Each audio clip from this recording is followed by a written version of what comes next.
Good morning. It has been a long morning. And I want to say, first of all, thank you to all the emergency personnel that have worked through the night and their courage and their calm determination to make our city safe and to arrest anybody that did us harm. I also want to thank the county, Judge Jenkins. I want to thank the FBI. I want to thank the governor. The Lieutenant Governor flew in last night. The President called me from Poland, and all your commentators have wished us well and are praying for us. And I want to say from our heart, we feel that. And so thank you. I am now going to tell you some not good news for you reporters. And that is, we've got a criminal investigation going on. And our #1 job is to make sure the citizens of Dallas are safe. So we're not going to tell you anything about the suspects, and we're not going to answer any questions on that. We will when it's the right time. Now is not the right time. But a lot has happened in the last 5 or 6, 7 hours since we talked. I guess it was early in the morning. And I want Chief Brown to give you an update on that. I'm proud of him. He's been working so hard these last few hours.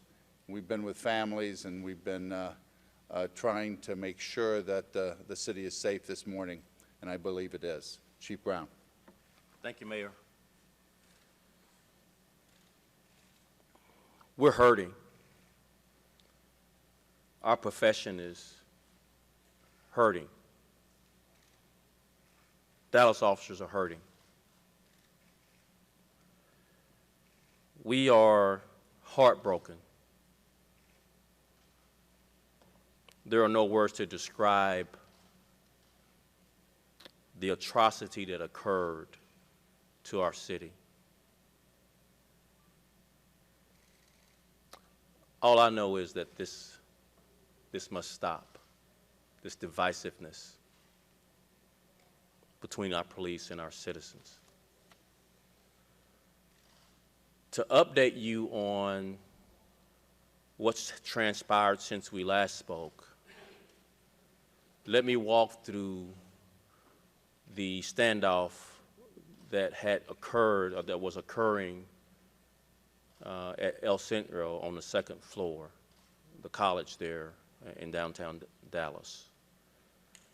We cornered one suspect, and we tried to negotiate for several hours. Negotiations broke down. We had an exchange of gunfire with the suspect.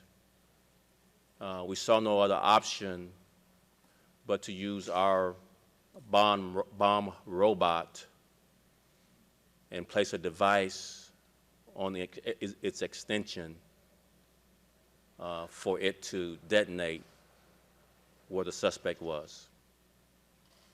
Other options would have exposed our officers to grave danger. The suspect is deceased as a result of detonating the bomb. The reporting that the suspect killed himself is not accurate. We've confirmed that he's been deceased because of the detonation of the bomb.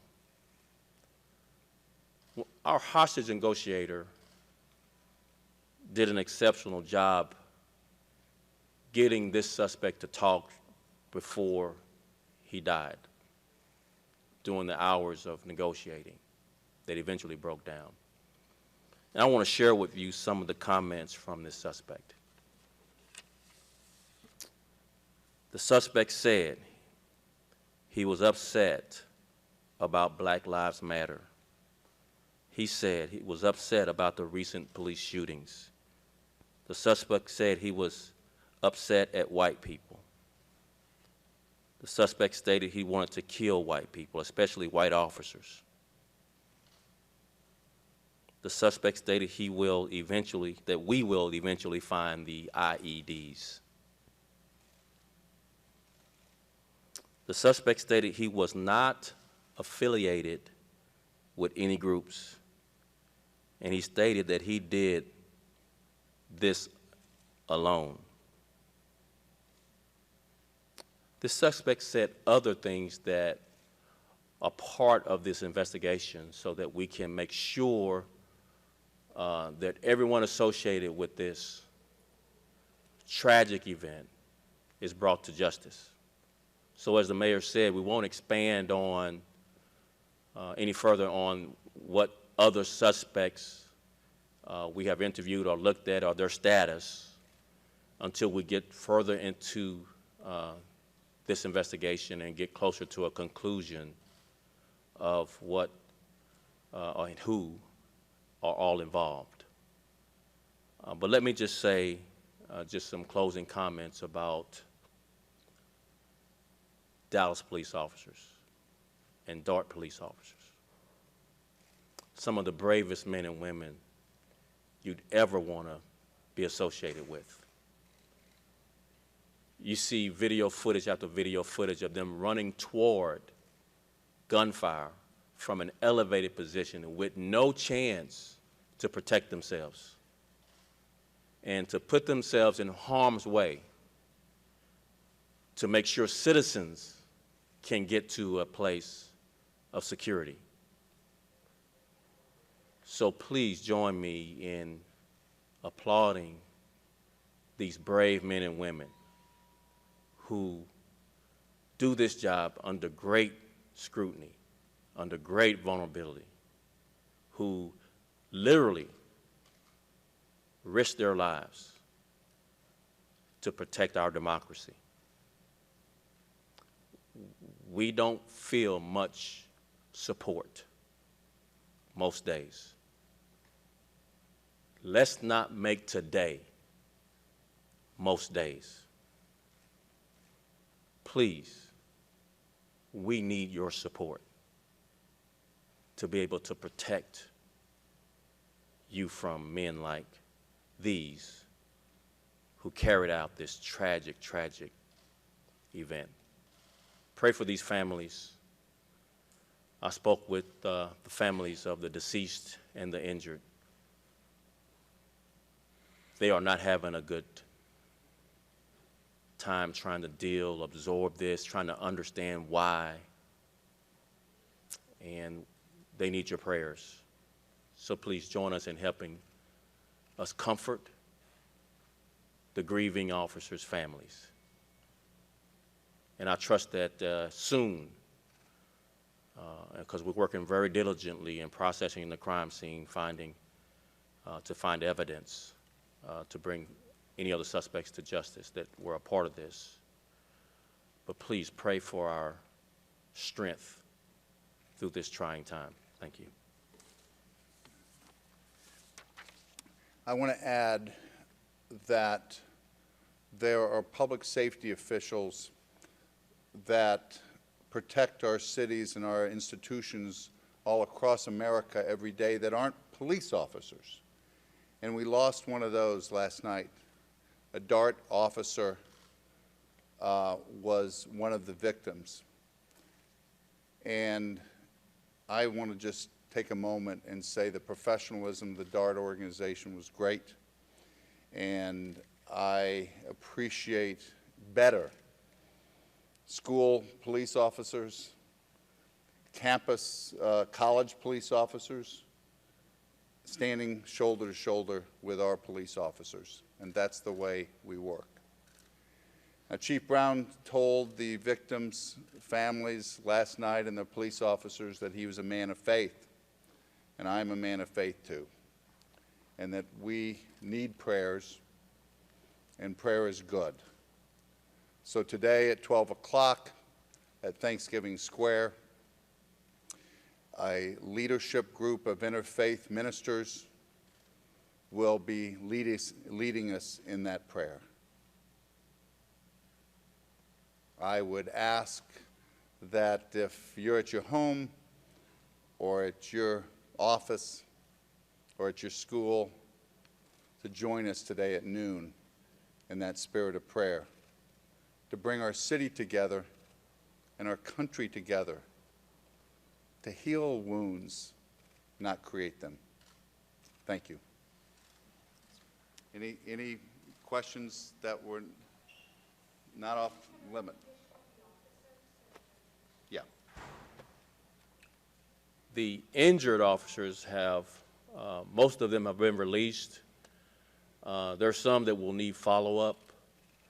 I'm not going to go into the detail of what types of injuries. Their families are being very private for obvious reasons right now.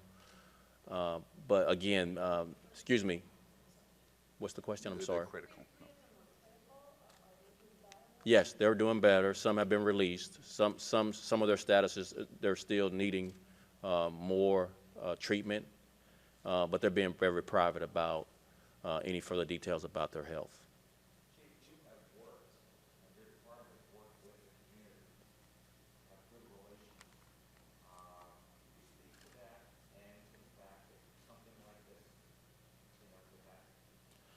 So we have to be right 100% of the time in the way we police this city.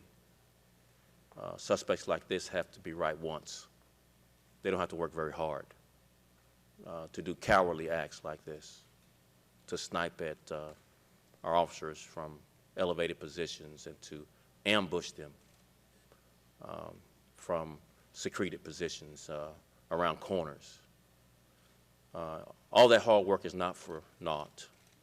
This city has shown great support for this police department. This mayor and council and city manager's office have supported this department and these officers, and we expect that to continue.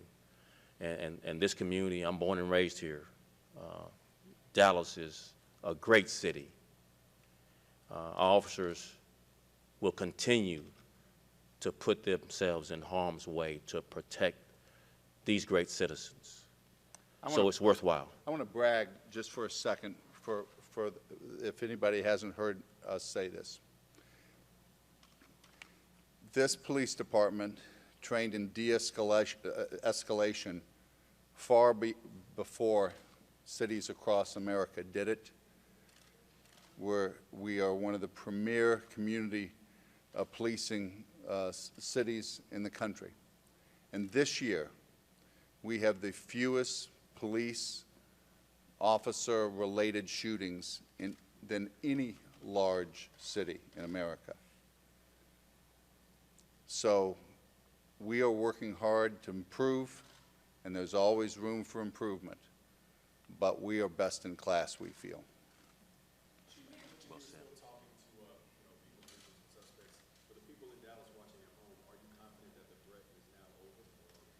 No, I'm not going to be satisfied until we've turned over every stone. We've got some level that this one suspect did do some of the shooting, but we're not satisfied that we've exhausted every lead. And we're not going to be satisfied till every lead is exhausted. So if there's someone out there that was associated with this, we will find you, and we will prosecute you, and we will bring you to justice. As of right now, it's a total of 4 suspects? We're not counting or expanding on who or how many. We're going to keep these suspects guessing.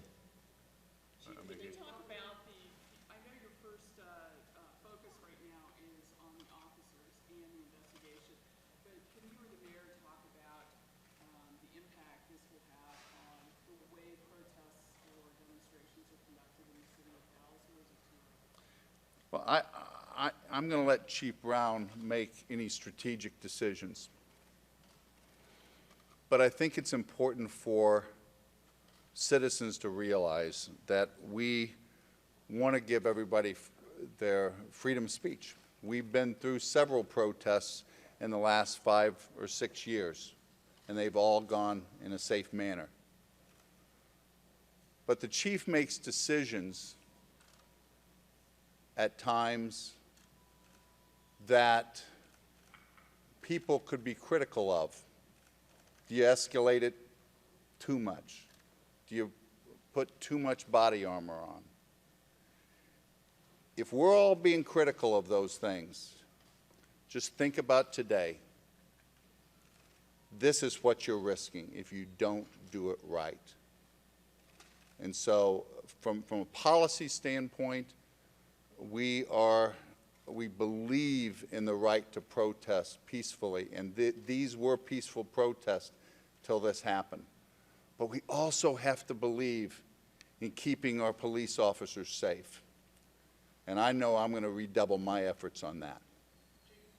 So how does this change either temporarily or permanently the way police officers will arm themselves and protect themselves in the street? Again, I just want to expand on the mayor's comments. Police officers are guardians of this great democracy, the freedom to protest, the freedom to speech, the freedom for expression. All freedoms we fight for with our lives. It's what makes us who we are as Americans. And so we risk our lives for those rights. And so we won't militarize our policing standards, but we will do it in a much safer way every time, like we chose to do it this time. We had an adequate amount of officers at this scene, and we were blocking traffic and doing all the things to protect people's right to protest and their free speech. We are not going to let a coward who would ambush police officers change our democracy. We're not going to do it. Our city, our country is better than that. Just as a follow-up, in terms of motivation, was there any talk of this being a direct response from the Minnesota shooting, or what else is there about the motivation for the... Can you say at all whether this is someone who was having some mental stability problems and just looking for an opening to react, or is this something more organized? Can you talk about that? All of those questions would just be speculation to answer. We can't get into the head of a person that would do something like this. We negotiated with this person. They seemed lucid during the negotiation. He wanted to kill officers. And he expressed killing white people. He expressed killing white officers. He expressed anger for Black Lives Matter. None of that makes sense. None of that is a reason or legitimate reason to do harm to anyone. So the rest of it would just be speculating on what his motivations were. We just know what he said. That's what he said to our negotiators. Hey guys, thank you. We still have a lot of work to do. We're gonna take off.